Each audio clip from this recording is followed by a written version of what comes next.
Stove on பண்ணி ஒரு pan வச்சுக்கோங்க. பேன் ஹீட் ஆனதும் இப்போ நீங்கள் பார்க்கக்கூடிய இந்த மசாலா எல்லாத்தையுமே வந்து ஒரு ஸ்பூன் ஆட் பண்ணிவிட்டு அதை அந்த பிளெயினாக இருக்கக்கூடிய தவாவில் போட்டு நல்லா ஹீட் பண்ணுங்கள். அடுத்தபடியாக கரம் மசாலா பொறுத்த வரைக்கும் நீங்கள் ஏலக்காய், பட்டை, கிராம்பு, ஜாதி பத்திரி ஆட் பண்ணிக்கோங்க. எவ்வளோ மெஷர்மெண்ட்டோ அந்தளவுக்கு பண்ணிக்கோங்க. இது எல்லாத்தையும் வந்து வெறும் ஃப்ரை பேனில் நல்லா வந்து ஃப்ரை பண்ணி எடுத்துக்கோங்க. நல்லா அந்த ஸ்மெல் உங்களுக்கு வரும். ஸ்மெல் வந்தவுடனே அதை வேறு ஒரு பிளேட்டுக்கு ட்ரான்ஸ்ஃபர் பண்ணிக்கோங்க. ட்ரான்ஸ்ஃபர் பண்ணிவிட்டு நீங்கள் அது எல்லாத்தையுமே வந்து ஆறுனதுக்கப்புறம் ஒரு சின்ன மிக்ஸி ஜாரில் ஆட் பண்ணிவிட்டு நல்லா தண்ணி ஊற்றி கொஞ்சமாக ஊற்றிக்கோங்க. தண்ணி ரொம்ப ஊற்றாதீங்க. ஊற்றிட்டு நல்லா வந்து பேஸ்ட்டாக எப்படி ஒரு அம்மியில் அரைச்சோம் அப்படின்னா ஒரு சாந்து கிடைக்குமோ அந்த அளவுக்கு வந்து நல்லா நீங்கள் சாந்தாக வந்து அரைச்சி எடுத்து வச்சுக்கணுங்க. அப்போ தான் இந்த கீ ரோஸ்ட் பண்ணும்போது உங்களுக்கு ஃப்ளேவரும் டேஸ்ட்டும் ரொம்பவே நல்லா வரும். ஸோ அதனால் இந்த பக்குவத்துக்கு நீங்கள் கொண்டு வந்துடுங்க. இப்போது அதே ஃப்ரை பேனை ஆன் பண்ணி நீங்கள் வச்சுட்டு அதில் வந்து தேவையான அளவுக்கு ஒரு 3 ஸ்பூன் அளவுக்கு நெய் ஆட் பண்ணிவிட்டு உருகின உடனே இஞ்சி பூண்டு பேஸ்ட்டை வந்து ஆட் பண்ணிக்கோங்க. இதை அந்த நெய்லேயே போட்டு நல்லா வந்து ஃப்ரை பண்ணிக்கோங்க. நல்லா வந்து ஃப்ரை ஆனதுக்கப்புறம் நம்ம ஆல்ரெடி வந்து பார்த்திங்கன்னா ஒரு 150 கிராம் ஆஃப் மட்டன் வந்து வச்சுருக்கோம். அதுதான் ஆல்மோஸ்ட் ஒரு 1/4 கிலோன்னு வச்சுக்கோங்களேன். 150 ஒரு 200 இருக்கும். அதை வந்து பார்த்திங்கன்னா இதில் ஆட் பண்ணிவிட்டு நல்லா வந்து பார்த்திங்க அப்படின்னா அந்த நெய்லேயே வந்து வேக விடுங்க கொஞ்சம் நேரம்.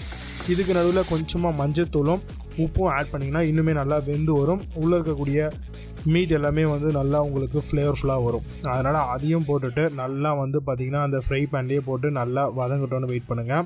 இப்போ ஒரு பேன்கான ஒரு மூடி இருக்கும் இல்லையா, அந்த மூடி வச்சு நல்லா வேக வைங்க. ஏன்னா மட்டன் வந்து குக்கரில் விசில் போகணும். ஆக்சுவலாக நம்ம அப்படியே நெய்லேயே வேக வைக்கிறோம். அதனால் தேவைக்கு ஏற்ற மாதிரி நடுவில் கொஞ்சம் கலரி விடுங்க. கொஞ்சம் தண்ணியும் தேவைப்படும். தண்ணியும் ஊற்றிக்கோங்க. ஊற்றிட்டு நல்லா வந்து பார்த்திங்கன்னா வேக விடுங்க மட்டன் நல்லா வெந்துட்டு இருக்கக்கூடிய இந்த தருணத்திலே நீங்கள் இதே மாதிரி மூடி வச்சு வேக வச்சிங்கன்னா இன்னுமே உங்களுக்கு ஃபாஸ்ட்டாக மட்டன் வந்து குக்காயினே வரும்.